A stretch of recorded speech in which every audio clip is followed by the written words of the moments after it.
third party candidate in this race, ladies and gentlemen. As an independent, I like to hear from all sides. And on this podcast, all are welcome. When prominent progressive activist and scholar Cornel West announced he is a candidate on the Green Party ticket, you know I wanted to hear what he had to say, right? So guess what? I did just that. Here he is, the one and only Cornel West. You know, the beauty of America is that we have varied political views. We're Democrats, we're Republicans, we're libertarians, and of course we're independents, because that is exactly what I am. I don't care what your political view is. I'm always willing, particularly on this podcast, to have a conversation, because I believe it's the key to understanding people from all sides of the political aisle. And today will be no different. My guest today is a civil rights and political activist, author, and distinguished professor, and now a candidate for the 2024 presidency of the United States of America as a third-party candidate, I might add. Please welcome the one, the only, Dr. Cornel West. My brother, how are you, sir? My dear brother, I salute you, man. Ooh, you a young brother and still a marathoner at the same time. Long distance run. I wish that was so true. I wish that it was so true. I salute you, sir. I've never interviewed you before. It's an honor and a privilege to talk to you. Thank you so much for taking time out of your busy schedule. Let's get right to it. You're a candidacy for the presidency of the United States of America in the year 2024. Why? What it has to do with my calling, though, brother. The calling, try to engage in a quest for truth and a seeking of justice. Condition of truth is to allow suffering to speak. You and I come from a tradition of a black people whose anthem is to lift every voice, not echo. We can't be just echoes expressing what's happening in the silo. We got to be voices that think critically for ourselves. And my calling has always been to try to find my voice, just like a jazz man or a blues woman, to find your voice and try to speak your truth. All of us are cracked vessels, so none of us have a monopoly on truth, but we all have our own truth to try to approximate the larger truth, capital T, and then to link it to justice. And justice is what love looks like in public. So it's very much a love train that I'm talking about. And when you look at American politics, though, brother, whew, it's bad. Oh, man. I've never seen it this bad, Dr. Cornel West. I've never seen it this bad. You're right. It's a low moment, man. It's mediocrity, milquetoast, mendacity, levels of corruption, and people just lying. Both parties, both tied to big money, both tied to a next election. And none of them are speaking to the needs of those slide so-called everyday people, of poor and working people. 63% of our fellow citizens living from paycheck to paycheck every month, man. I'm wondering in all sincerity, why now? Because I know it's been bad, but there's a level of hopelessness that I think has infiltrated politics in such a way that I've never seen in my lifetime. I'm 55 years of age. I've never seen it like this. Even when we saw people like yourself, obviously you were born before me, and because of that, you were living in the midst of the civil rights era. You saw unfairness, you saw degradation, you saw a lot of heinous and insidious things taking place in our country. But for some reason, no matter what trials and tribulations this nation or a segment of our populace was enduring, Dr. West, there was always hope. I look at the divide right now, and truth doesn't matter. It's what I want. Whatever it is that I want, that's all that matters. There's no compromise. Compromise is not a priority. Truth is not a priority. And that begs the question, why run now when hopelessness seems to have pervaded the proverbial proceedings? Well, I think that's a powerful reason for running, because keep in mind, I'm running for truth and justice. I mean, the presidency happens to be just a vehicle and a vessel for it.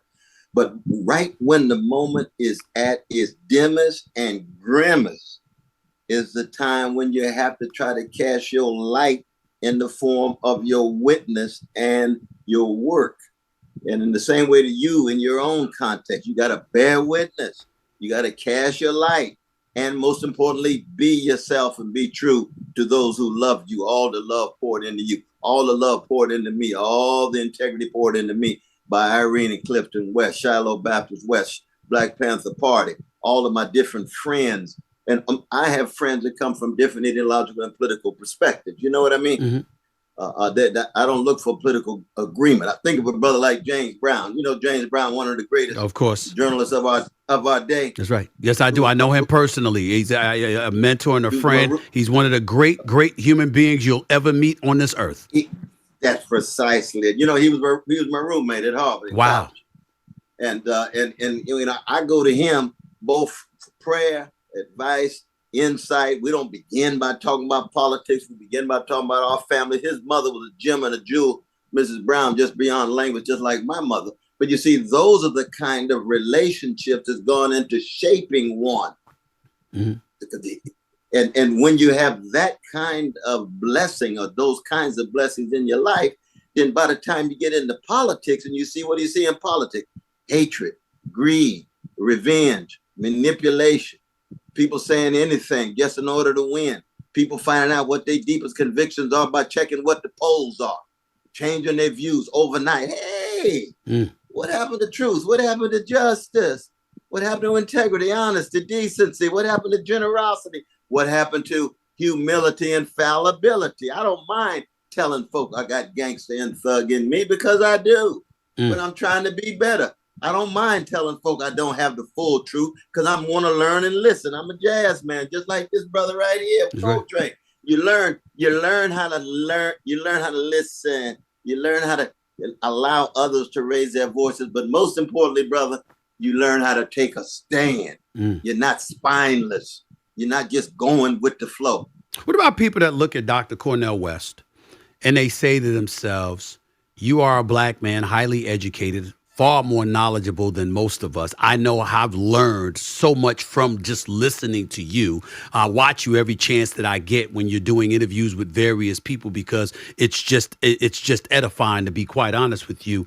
And they look at you and they say, you know so much and you talk about everyone on an equal playing scale, as opposed to speaking about, okay, black folks are at a disadvantage. And when you talk about it from that perspective, it's appreciated. When you talk about other folks who have suffered, some people have said, Dr. Cornel West, what about us? What about us? What about us? What do you say to that, particularly in this day and age when we're witnessing the times that we're witnessing in, and the overturning of Roe v. Wade, the college admissions issue with the Supreme Court, and race being omitted as a consideration, and all of these other things that people point to, and they look at you and they feel like you're supposed to take a different position than you have taken. How do you respond to that? Well, one is, though, brother, you can't talk about integrity for me unless you talk about moral consistency. Yes, sir. Now, I'm also a revolutionary Christian. That's right. I'm a follower of Jesus of Nazareth. What does that mean? That means that all people, everybody has the same significance. They're made in the image of a great God. I don't care what color you are, what gender, what sexual orientation. I don't care what national identity you are from. You have the equal status and significance. So I'm trying to love everybody, but I begin on the chocolate side of town. How come? Because my mom and daddy were chocolate. They shaped me. Love thy neighbor as thyself. I couldn't even begin to love myself without acknowledging those who love me, that taught me what love is all about. But that love is not going to stay just on the chocolate side of town. No, my white brothers and sisters are suffering. I'm in solidarity with them. I want to do everything I can to alleviate it. If my indigenous brothers and sisters, if my Spanish speaking, if my Latino, if Lithuanians, if Ethiopians, Ukrainians, across the board, Russians, across the board, it's a human thing. You see what I mean? It's profoundly human. It really is. Let me go to this. You initially ran under the People's Party and you switched to the Green Party. Just for clarification, I'd like you to clear up for folks why you switched from the People's Party platform to the Green Party. Well, I mean, I was blessed that the People's Party came forward, but at the same time, they had access to one state. When the People's Party showed a strong interest, they already have access to 17 and will probably be able to get on about 45 or 48, if not 50. Numbers game. That changes things. There's no doubt about it. But in the end, though, brother, it's not really about the party. It's about the people, man. Right. You know, you got people suffering. I don't care who they are. I don't care where they are. Barrios, ghettos, hoods, reservations, white working folk. It's a human thing.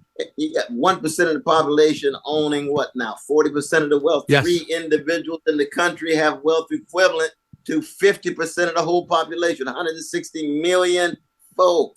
Now, see, that's a grotesque wealth inequality. That's why I was with Brother Bernie when he ran, because he was concerned about that wealth inequality. He was concerned about the callousness and indifference toward poor and working people. Neither Democrats nor Republicans, both of them tied to Wall Street, both of them tied to the Pentagon, with the military budget expanding all the time. Every $1 spent, 57 cents goes to the military. But when it comes to housing, healthcare, jobs with a living wage, quality education, we don't have no money all of a sudden. Things get very austere. Austerity kicks in so quick. But as soon as we go to war, we find trillions of dollars. Right. When Wall Street is in trouble, what did they do? Bailed them out and got trillions of dollars for support. Or when COVID, or when COVID happened, all of a sudden we're printing money and we're coming up with trillions of dollars to give. Yeah, absolutely. Absolutely. It's what Martin King called war priorities, my brother. Yes. We got war priorities. You've got 8. And it's a human thing. Yes. All of us have hatred and greed inside of us. Right. But we got to fight it. Got to fight it. The same is true with empires. When empires are driven by hatred and greed, their elites become corrupt and the people feel hopeless and they end up following neo-fascist Pied Pipers like Brother Trump. Now, Brother Trump was about prepared to be president as I am to play them all night in the National Hockey League, man. Football season is about to kick off, and FanDuel is giving you the chance to win all season long. Because right now, when you bet on a Super Bowl winner, you can get bonus bets every time they win in the regular season. Just pick any team to win the Super Bowl, and you'll get bonus bets for every victory. You can use your bonus bets on spreads, player props, over and unders, and more. So visit FanDuel.com/SAS and start earning bonus bets with America's #1 sportsbook. That's FanDuel.com/SAS.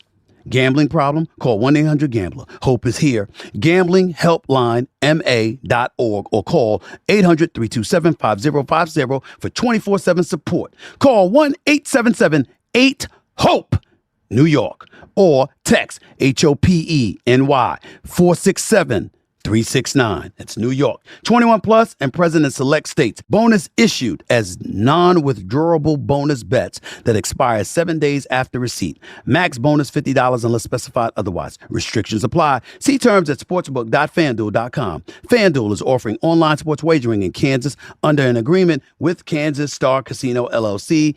Gambling problem? Call 1-800-GAMBLER or visit FanDuel.com/RG. 1-800-NEXT-STEP or text NEXT-STEP, NEXTSTEP, to 53342. 1-888-789-7777 or visit ccpg.org/chat. 1-800-9-WITH-IT. 1-800-522-4700 or visit ksgamblinghelp.com.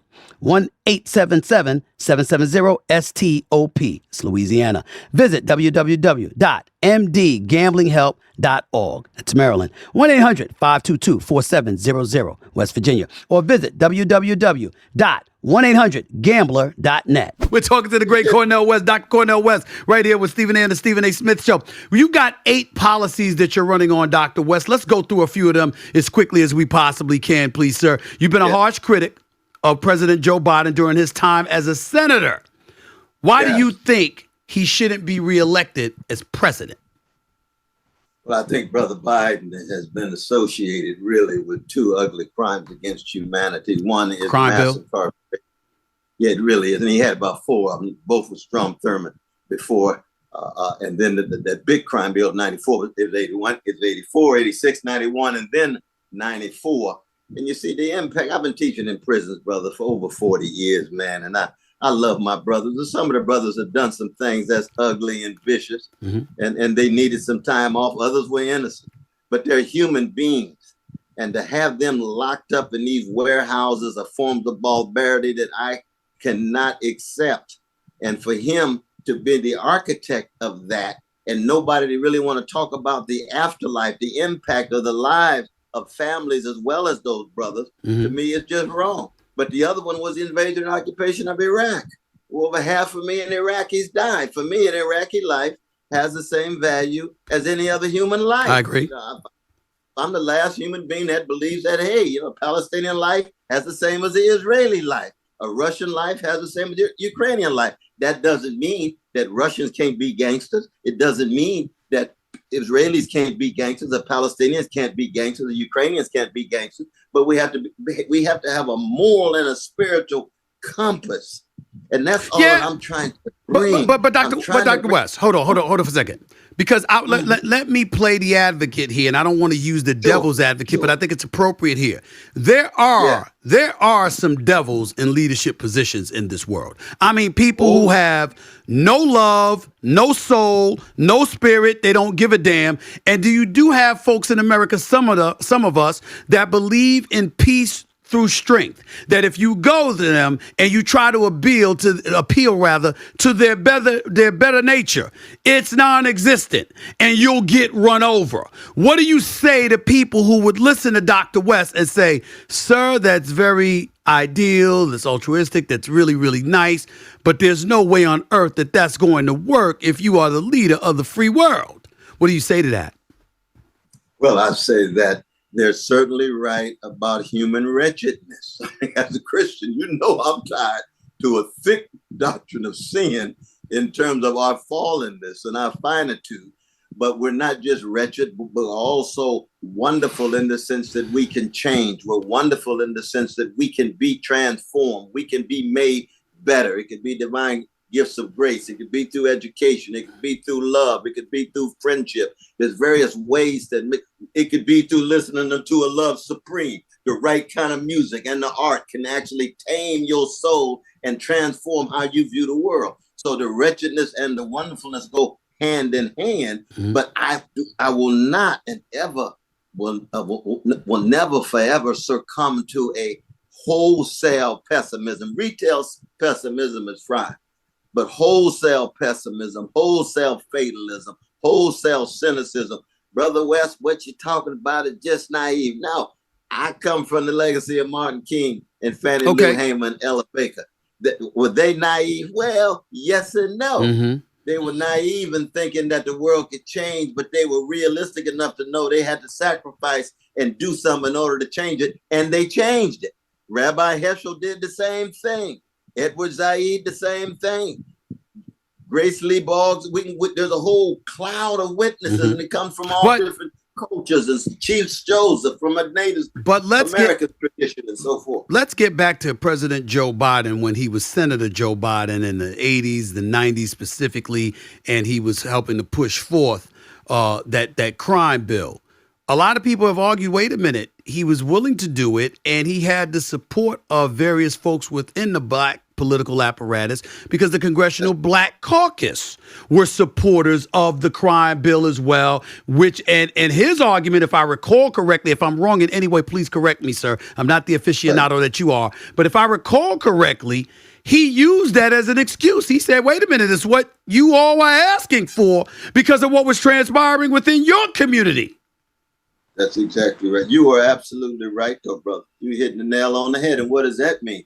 That means that we had a black leadership that was so tied to the Democratic Party, they became well adjusted to injustice and well adapted to indifference toward the plight of precious brothers and sisters in the hood that became the major source of mass incarceration, especially the war against drugs and the war against drugs would ended up targeting specific communities. You and I know you got a lot of vanilla brothers and sisters, God bless them, high as they could be, flying high in the friendly skies, never get touched. But Jamal and Letitia, when they start engaging in drugs, they get dragged straight to the court. Well, listen, the numbers, That's the legacy of white supremacy. Dr. West, the numbers speak to that. Right now, there's about, I just looked it up a couple of weeks ago. You probably know this. There's about 1.9 million people in our prisons in this country.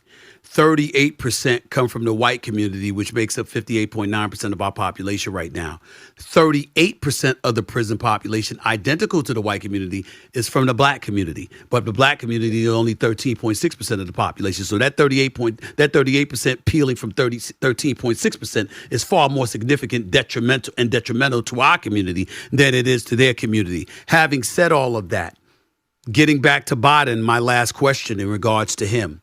What about those who make the argument that you know good and well there's no way in hell you're going to win this election, and as a result, all you may serve to do is take votes away from Joe Biden, which ultimately gives votes to the Republican nominee? To that, Dr. Cornel West says what? One is that we have to acknowledge that almost 40% of our fellow citizens do not vote at all. And over 2/3 of those who vote for third-party candidates say they would not even think about voting for either Democrat or Republican. So here you have a Democratic project going on. You're trying to reach people who are outside of the voting group to convince them to register and to vote, to raise their voices, to focus on poor and working people, to cut back on militarism abroad, to have some kind of accountability of the greed of the big companies and the big pharmaceutical entities and so forth. And you say, yes, there is an element of risk that a slice of those who would vote for me may have voted for Biden, but most of them wouldn't touch Biden with a 10-foot pole. Not at all. And you know, history is unpredictable, though, brother. I'm not saying that I'm not giving up thinking I'm just looking for a small slice. We don't know what's going to happen in the next 15, That's 16 fair. weeks. Trump may end up in jail. Biden may end up new candidates. Let's go to the debate stage. Then let's see who actually has the strongest vision, the strongest argument, the strongest historical analysis as to how we get out of this mess. And if I get that chance, hey, brother. Let me say this to you. One could easily argue they'd give you a better chance of winning the race than being able to get things done once you won, because you are a guy. You're not a Washington insider. In fact, you've railed against the Washington establishment for many, many years. How would you possibly be able to get things done in D.C. when it's divided along party lines if you were in office? Because you railed against you wouldn't have a side. I mean, both of them would be against you. You're so right. And as you know, I've told folk that if I win, I'm not going to the White House till everybody has a house. That's my spirit of service. She said, I'm trying to be a servant leader rather than somebody who walks around like a peacock, look at me, salute to me, and so forth. No, I want to try to empower folk. But the question you raise is a crucial one, because even the Congress could try to come together and stop what I'm doing, but I would be able to use a bully pulpit. And I would say, you see these 63% of Americans who going paycheck to paycheck, we're going to change that. How come? I'm going to be supporting living wages. I'm going to use executive order and use the bully pulpit if everything is shut down on me. Now, if they try to render me completely impotent, then that's going to be another issue. But I don't think they can render me completely impotent. I'm going to be running my mouth. I'm going to be putting forward my vision, and I'm going to be galvanizing the people, because my campaign is a moment in a movement, my brother. I come out of the legacy of Martin King. It's a moment in a movement. And once organized people get in motion. At this stage and point, with how educated you are about the issues. And by the way, I watched start to finish your conversation with Candace Owens, who is going to be on this show sometime in the future. Because I like to listen to both sides. I like to hear. I'm asking questions. I'm not debating when I'm interviewing. I'm asking questions because I want to learn. All right. But I got to tell you that, I hope she comes on, by the way. She hasn't committed to going on. We tried to arrange it 2 times and it didn't happen. But hopefully someday in the near future it will happen. I will ask you this question, though, Dr. West. When you consider the state of affairs that exist in this country right now, and I know you've railed against both and you are prepared to go against both, who's worse for this country right now, the Democrats or the Republicans in the year 2023? Well, you see, you have to look at it both in terms of the country and the world. Okay. Because there's no doubt that Trump is leading us toward a second civil war. There's no doubt about that. And trying to undermine democratic procedures and so forth. Biden is leading us toward a third world war. with possible nuclear exchange between Russia and ourselves, what I call the proxy war, crushing our precious Ukrainian brothers and sisters in the middle. And so if our choice is between the Third World War and the Second Civil War, then we got to find another way, my brother. We got to find another way. But respectfully, that still doesn't answer my question. Which one's worse? I would say the World War. Because a civil war would live a lot of bloodshed and stuff like that. But there's the probability of survival. A nuclear war, there ain't no surviving that. No, it's true. I mean, I just hate to think of both of them. That's what it means to be between a rock and a hard place, though, brother. I just hate to think of both of them. In the end, there is a sense in which a world war is worse. But Trump is so bad that it's hard to downplay him as second. Both options are, for me, non-negotiably wrong. How about non-negotiably acceptable? How about Governor Ron DeSantis in the state of Florida with the things that he's been doing? Just as recently as days ago, he's supporting, an education system in the state of Florida, pushed forward by the Board of Education there, where you can talk about slavery and find some of the positive things that come out of slavery. For me, sir, my attitude is, why would you even bring that up in the year 2023? Why would that be a cause for debate? How can we consider the heinous things that have transpired to black folks in this nation and then talk about finding something positive after something that was exacted against them against their will? We would never do that. No one would do that to the Jewish community. No one. But somehow, some way, you do that when it comes to black people. That's what bothered me about that. What about that man, Governor DeSantis? Well, I tell you, my brother, I heard your podcast on that, and you spoke directly to Brother DeSantis. You spoke directly to his arguments. You undermined his arguments, and you showed how he was trivializing the suffering of black people and trying to minimize the impact of the vicious legacy of white supremacy that has so deeply damaged the black psyche and the black life chances and so forth. But you spoke to that, though, brother, and I agree with you 100%. But I think in many ways, DeSantis, he's what would be the right word, though, man? I'll put it this way, that he's in the minor leagues. He just graduated from AAA. You know what I mean? Yeah. Not quite ready for the big time. Yeah, exactly. Not quite ready for the big time. He's just not ready, man. You know what I mean? Shakespeare said ripeness is all. The brother's not ripened yet. So that what he's dealing with the culture wars and all of this, you can just see it's just not.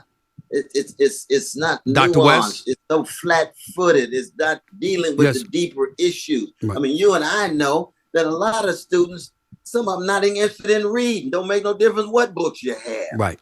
Well, and we know that the educational curriculum that was in place, they've never told the full truth anyway. Yeah. So he just added more lies to some of the lies that already been there. That's right. But see, he can't even say that. He's got to pit one group against the other, and so in that sense, he's just not ready. But that's just my reading. Because he's after the MAGA Republican votes, and I believe that the reason why that's the case is because their belief is that just let me get the Republican nomination, we'll beat the 82-year-old Joe Biden, and if he's not there, we'll beat a Kamala Harris. So that begs my next question: rather than go the independent route, be a part of the Green Party, go up against them, knowing it's a two-party system that basically pervades the establishment and they hold dominion over the establishment, why not look at somebody like a Kamala Harris? Why not encourage somebody like a Gavin Newsom or somebody along those lines, the governor in California, and try to partner with them? Why didn't you decide to go that route? Because what happens is that the milquetoast Democratic Party and the neo-fascists in the Republican Party, all Republicans are not neo-fascists, and all folks who vote for Trump are not neo-fascists. 1 out of 8 of those who voted for Trump voted for Brother Bernie Sanders. So we have to recognize how diverse his social base is, but he himself was a neo-fascist. But the Republican and Democratic parties are parasitic on each other because they both get the same big money from the big donors and big benefactors. You see, they both are tied to military expansion. You notice anytime you have debates about the defense spending, you get bipartisanship. They're supposed to be at each other's throats, but no. You get bipartisanship when those kind of issues come along. Mm. Meaning what? Meaning that both parties are parties of the corporate elite. And if we don't break that, then the neo-fascists will win, because sooner or later Republicans are going to win. Mm. And the Democrats are just a postponement of it. The Democrats are a caretaker administration, and sooner or later the fascists will win. You don't defeat fascism by going milquetoast. Mm. You defeat fascism by going directly into their face. That's like Martin Luther King Jr. depending on the moderate whites to break the back of American apartheid. If he had depended solely on them, you and I, living in the South, I know you from Hollis, Queens. That's right. That's a cool thing. Born in the Bronx, right. That's a beautiful thing. But I'm a Southern brother who grew up in California, right? Born in Oklahoma. That American apartheid would still be in place, man. Mm. You got to hit it head on with vision, passion, courage, and a love of the people. That's what I don't see in the Democratic Party. Couple of questions. Well, you said you don't see love for the people from the Democratic Party. A lot of people say that about not in the elites. There's a few. Okay. You know, Bernie Sanders and a few others. Barbara Lee. I mean, there's always a few. I don't believe in generalization. Sure. I believe in individuals. What about any Republicans you want to throw out there that you feel got love for the people? Wow, that's a good question. I'm just asking. You brought up them, so you know they watching the show, and it's like I gotta bring up some Republicans. Excuse me. Excuse me. Who? But he's not an elected official. Who you said? Who did you say? His name, brother Robert George, who's a professor at Princeton. He and I have worked together for 20 years. We traveled the country together. He's a conservative Republican, and I'm a left-wing Democrat. We both Christians, so we come together at the bottom of the cross. Mm-hmm. But we have deep disagreements. But we travel the country, and we're brothers. Mm-hmm. It's more than friends. We're brothers. Got you. And it's clear that he does have a love of the people, but his understanding of certain issues lead he and I to clash. But we still relate to each other at the human level. And that's crucial.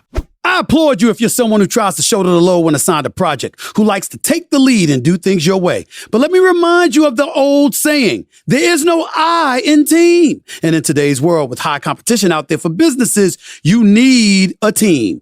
But there is an I in Indeed. And when you're hiring, you need Indeed. Indeed is the hiring platform where you can attract, interview, and hire all in one place with powerful tools to help you do it all. One of the things I love about Indeed is that you can reach out directly to those top candidates it identifies for you. And candidates you invite are 3 times more likely to apply to your job than candidates who only see it in search, according to U.S. Indeed data. That's why more than 3 million businesses rely on the power of Indeed.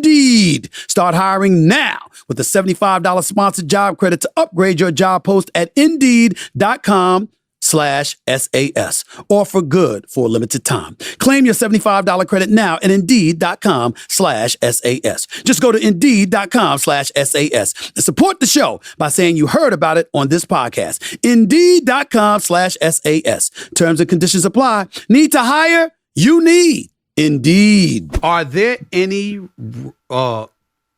commentators, pundits on the right that you feel that way about, that we see on TV, that you think that when we're looking at them, we should say, hey, they've got a love for their people, they just think a little bit differently than somebody like yourself? Boy, that's a beautiful question, brother. I've never been asked that question before. Who would be some of the right-wing folk who actually have a... I asked that because I saw you talking to Candace Owens. So I'm thinking about... Absolutely, because I believe in being in dialogue with everybody. Right. I really do. And they're human beings. And I think I can learn from everybody, no matter how wrong I think they are. Right. But the pundits on television... Yeah.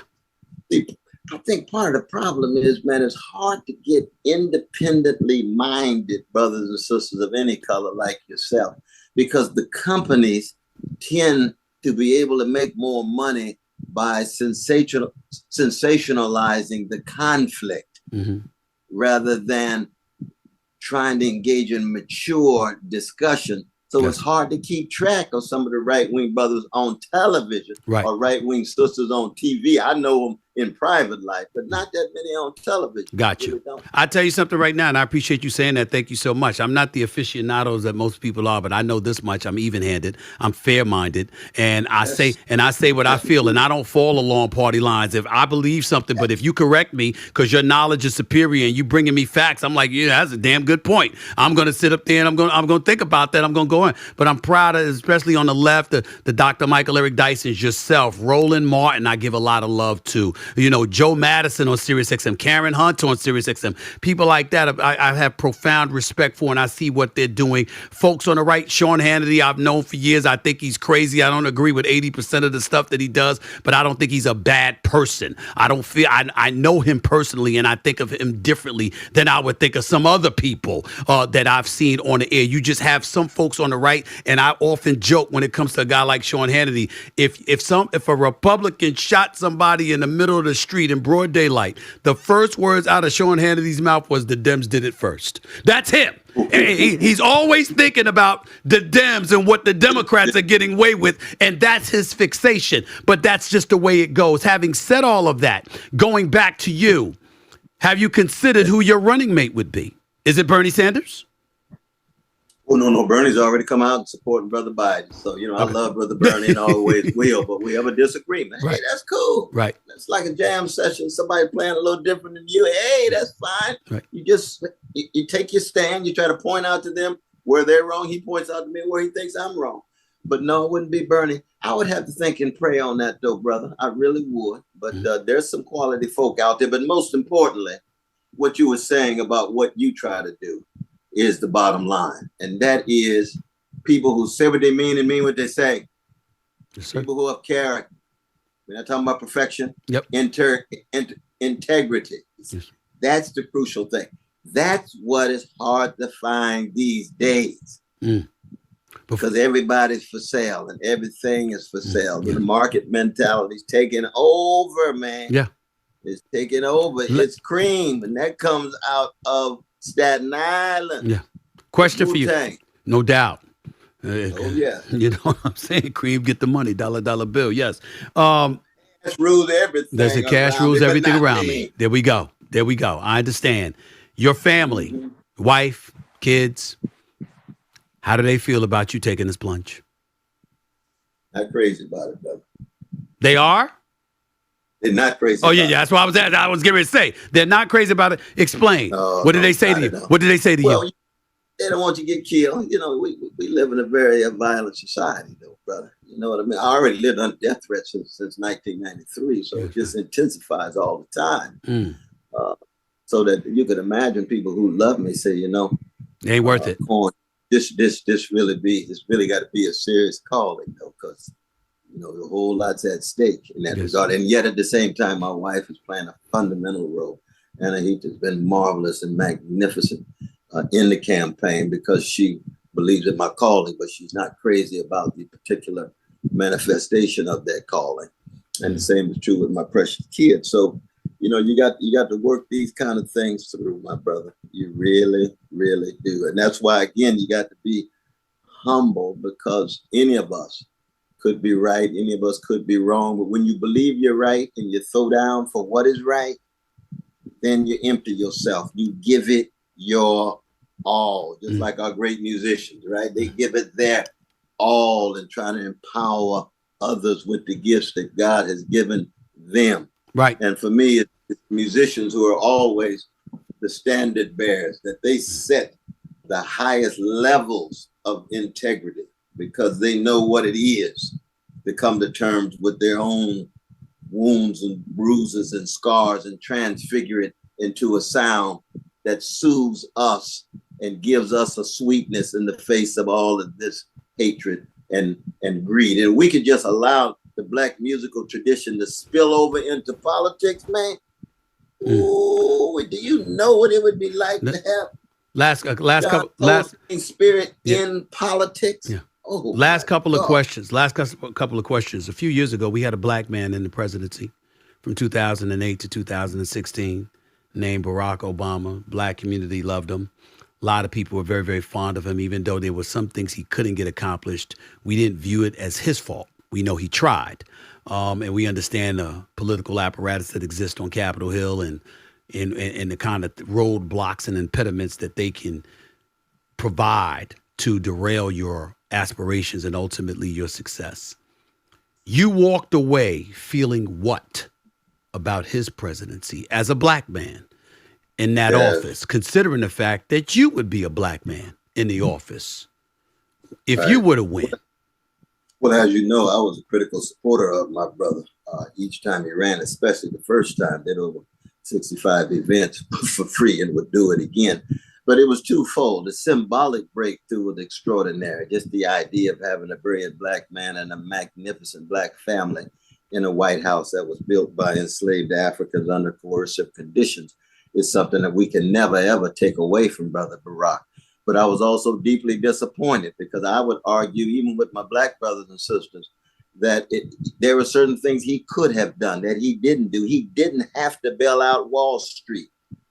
We know Wall Street crimes took place of insider trading and market manipulation and predatory lending and fraudulent activity. He let them off the hook. He and Eric Holder. Eric comes out of Wall Street himself. He let them off the hook. He met with them and said, I stand between you and the pitchforks, but I will protect you. I don't believe a president, especially a black president, needs to say that to Wall Street. You need to say that to Main Street. So the homeowners were the one that had to pull themselves up by their own bootstraps. Same is true with drones. You know, George Bush dropped 46 drones and killed innocent people. Barack Obama dropped 549 and killed innocent people. Those are wrong. They had Tuesday meetings at night deciding who to kill. And too often it was innocent folk fighting terrorism. Oh, wait a minute. Yeah, so we're at war with combatants. That's a separate thing. Innocent people are being killed. And they lied about it, denied it, and then later on it's true. So that if you're going to be president, no matter what color, and you're going to be head of the empire, either tell people the truth about various kinds of things you're doing. And there are certain things you can choose. He didn't choose to hit mass incarceration head on. The new Jim Crow. We got a black president and you're not dealing with the new Jim Crow. That's why you got a Black Lives Matter movement under a black president. Because the younger generation said, wait a minute, these police are doing us in, and we got black president, we got black attorney general, we got black homeland security. Black faces in high places doesn't always translate into black empowerment of poor and working people. We have to bring critique to bear, and that's exactly what I did during the Obama administration. Remember Tavis Smiley and I having poverty tours? Yes. I wanted to talk about poverty. I wanted to talk about mass incarceration. We got a black president. Let's show up at the jails and say what's wrong and give your arguments as to why you want to preserve this and do away with this, reform this. Right. Well, I did see Barack Obama show up at a couple of jails. I think one was televised where he did that. When I think he about had that little meeting his 7th year with nonviolent offenders. Okay, I see what you're saying. And then obviously, and then when he bailed out Wall Street, you're thinking about the economy because he came into office during a recession, and obviously the country was falling apart. So I think that was a forgivable position for him to take because you obviously was in a state of emergency. You didn't inherit everything when it was peachy clean and was smooth sailing. You inherited a problem, okay, under the George W. Bush administration. I got to take that into consideration as well. That's exactly the moment where you got Wall Street against the wall. You can bring leverage to bear so that poor and working people could get more concessions. If you just bail them out, they come out stronger with no accountability. And what happens? Black middle class lose 58% of our wealth. Why? Because most of our wealth in our homes. And we lost our homes because of that. It was the homeowners that had to bear the burden. So I would have said, hey, we understand there were a number of things that he wanted to do that he couldn't, but you don't punt on second down. You punt on the 4th down. You push it as far as you can go. You don't go to Wall Street and say, I will protect you. And that's what that's what you would have. You've all been committing crimes against these people, predatory lending. You're going to be punished. And then I'm going to extract some kind of concessions out of you. Last question. To me, last question. I have to say this to you respectfully. I find it very hard to believe you would take that position in this one regard. You're a good man who cares and believes in the souls of other people. And if some people come to you, even if they are on Wall Street, and they say we made mistakes and we want to help make amends, okay, and punting on second down as opposed to fourth down would alleviate some of the stress and deprivation and misery of those less fortunate than those on Wall Street. The Dr. West that I've been listening to might have made a decision to punt on second down under those situations. Well, I appreciate it. I don't know about that, my brother. I tried.